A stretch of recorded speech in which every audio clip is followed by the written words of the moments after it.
नमस्कार दोस्तों। सुदूर हिमालय की गोद में बसे पहाड़ी प्रदेश उत्तराखंड देवभूमि के नाम से जाना जाता है।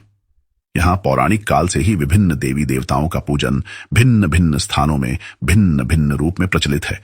इनमें से एक शक्तिपीठ कालिंका देवी, काली मां, पौड़ी और अल्मोड़ा दोनों जिलों के बीच सीमा पर ऊंचे पहाड़ की चोटी में स्थित है। इस चोटी से देखने पर हिमालय के दृश्य का आनंद बहुत ही अद्भुत और रोमांचकारी होता है। सामने वृक्ष, लता, पादपों की हरियाली ओढ़े ऊंची नीची पहाड़ियां दिखाई देती हैं और पीछे मां कालिंका के मंदिर का भव्य दृश्य उत्तराखंड को चमत्कारों की धरती व देवभूमि माना जाता है। कहा जाता है कि उत्तराखंड के हर मंदिर में आपको कोई नया चमत्कार देखने को मिलता है। यहां मंदिरों में एक अलग ही अलौकिक शक्तियां प्रवाह करती है, मानो जैसे साक्षात यहीं रहती हों। ऐसा ही एक शक्तिपीठ है मां कालिंका का, जो अपने रहस्य और चमत्कारों के लिए दुनिया भर में प्रसिद्ध है। यहां देवी खुद भक्तों के बीच आती हैं और उनकी मनोकामनाएं सुनती हैं। मां काली के इस मंदिर में हो रहे चमत्कार को यदि आप अपनी आंखों से देखेंगे तो आप खुद पर यकीन नहीं कर पाएंगे। मां के इस दरबार में सच्चे दिल से मनोकामना लेकर जाने वाले कभी खाली हाथ नहीं लौटते। मंदिर को लेकर कहा जाता है कि यहां मां काली खुद आपकी मनोकामना बताती हैं। इसके साथ ही मौके पर ही आपकी मनोकामना का समाधान भी कर देती हैं। मां कालिंका के बारे में मान्यता है कि सन 1857 में जब गढ़वाल और कुमाऊं में गोरखों का राज था, तब सारे लोग गोरखों के अत्याचार से परेशान थे। इनमें से एक वृद्ध व्यक्ति लाली बाबू जी, जो बड़ियारी परिवार के रहने वाले थे, जिनका नाम लैली बड़ियारी के नाम से जाना जाता है, वह काली मां के परम भक्त थे।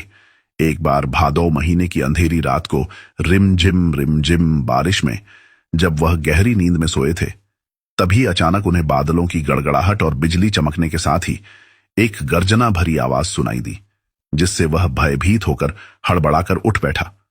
जब उन्होंने बाहर की ओर देखा तो मां कालिंका छाया रूप में उनके सामने प्रकट हुई और उनसे कार्तिक माह की एकादशी को पट्टी खाटली के बंदरकोट गांव जाकर उनका मंदिर बनवाने को कहकर अंतर्ध्यान हो गई। भक्त की भक्ति एवं मां की शक्ति के प्रताप से देखते देखते गांव में मंदिर बन गया। दिन, महीने, साल बीते। कालिंका मंदिर अल्मोड़ा तो एक बड़ियारी परिवार का विस्तार 14 गांव तक फैल गया। तब एक दिन मां कालिंका अपने भक्तों के सपनों में आकर बोली कि वे सभी मिलकर उनकी स्थायी स्थापना गढ़ कुमाऊं में कर ममगानी परिवार झकोला वालों को पूजा का भार सौंपे। मां के आशीर्वाद से सभी गांव वालों ने मिलकर गढ़वाल कुमाऊं की छोटी पर शक्तिपीठ कालिंका मंदिर की स्थापना की, जहां हर तीसरे वर्ष पौष कृष्ण पक्ष में शनि और मंगलवार के दिन मां कालिंका के मंदिर में मेला लगता है, जिसमें दूर दूर गांवों में बसे लोगों के अलावा हजारों लाखों की संख्या में देश विदेश के श्रद्धालुजन आकर फलदायिनी माता से मन्नत मांगते हैं। कोठा गांव में मां कालिंका की पहली पूजा के साथ ही शुरू होता है मां कालिंका की न्याजा का 14 गांव यात्रा भ्रमण। यात्रा कर अपनी दिशा धायानियों को आशीर्वाद देने के लिए लगभग 11 दिन से 1 महीने तक गाजे बाजे के साथ भ्रमण करती है। अंत में मेले के दिन मंदिर में पहुंचती है।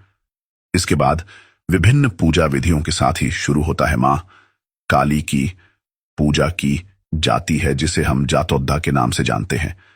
इस मेले का मुख्य आकर्षण यह है कि जो भी भक्तगण मां कालिंका के मंदिर में मन्नत मांगते हैं, उनकी मनोकामना पूर्ण होती है तथा अगले तीसरे वर्ष जब यह मेला लगता है, तब वे खुशी खुशी से मां भगवती के दर्शन के लिए आते हैं।